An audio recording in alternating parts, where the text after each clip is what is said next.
टेमन, Stephen, Alaric और same roommate थे। इन चारों की घर में अलग अलग जिम्मेदारी थी।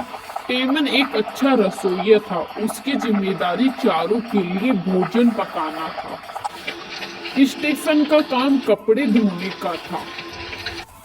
अलारिक का काम किराने की खरीदारी करना था और सेम सफाई करता था।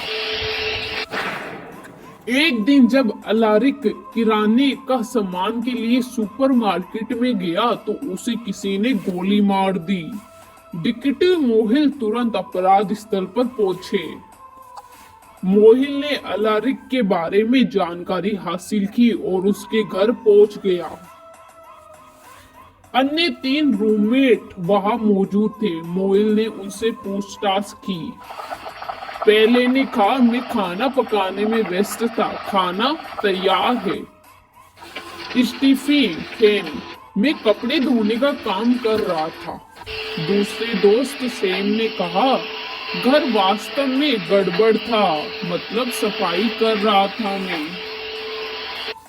इनके बयानों को देखते हुए क्या आप दोस्तों पता लगा सकते हो कि हत्यारा कौन है इन तीनों में से? सेम, टेमन या स्टीफन? कौन है तीनों में से?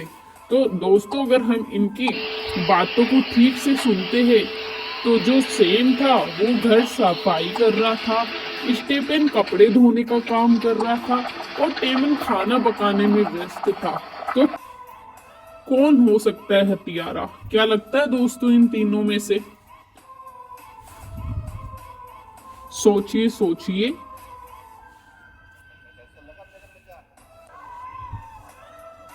तो दोस्तों टेमन हत्यारा है क्योंकि इसने सिर्फ 3 लोगों के लिए खाना बनाया है, मतलब उसने ही मारा है। वह जानता था कि अलारिक वापस नहीं आएगा, वही हत्यारा है। चलिए दोस्तों आगे चलते हैं। चोरी करने के लिए 3 घरों के सामने एक चोर आ गया। वह समझ नहीं पा रहा था कि उसे किस घर में चोरी करनी चाहिए। घर को देखकर क्या आप तय कर सकते कि कौन सा घर चोरी करने के लिए सुरक्षित है? क्या लगता है दोस्तों, ए, बी या सी? कौन से घर में चोरी करनी चाहिए जिससे पकड़ा ना जाए? हमें कमेंट करके जरूर बताएं।